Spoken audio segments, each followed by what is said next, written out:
เขาอินเลิฟไต้ชาแนลย้อนตรงตักพี่น้องเขาอันอยู่ที่ไกลที่จำและผู้ปันเนนปันแห้งขาเฮามาหลายปีเขายามหึงเย้าเนี่ยค่ะเขามี2หัวข้อขาวหัวข้อหนึ่งย้อนพี่น้องไต้มาฮู้จัก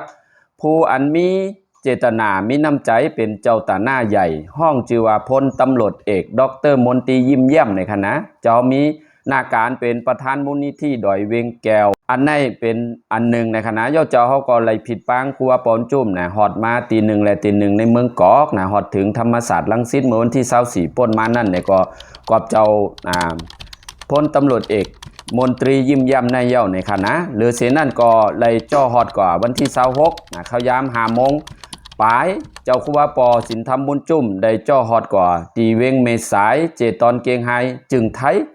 เจ้าตาหน้าก็เป็นพลตำรวจเอกนะดรมนตรียิ้มแย้มเย้าก็อ่อนครัวปอบุญจุ่มได้กว่าจ่อฮอดนะปันแห้งใจปันสินปันปอนนะผู้กำกับสพอเมษายอันมีชื่อว่าพลตำรวจเอกพิพัฒน์ณละเดชนะครับตั้งลูกน้องตะเปขาหับการในโฮงปลิกหารอันอ่อนกันหลู่ต้านภาสั่งการหรือเสนั่นเจ้าครูบาปอบุญจุ่มนะเลยฮอ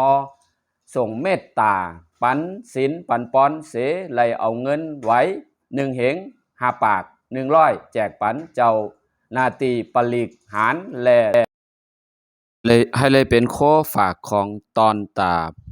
ผู้หับนาการจันหารกูเจ้ากูป้าอันมีเจ้าตาหน้าและย้อนให้เป็นสู้ลาบในเย้า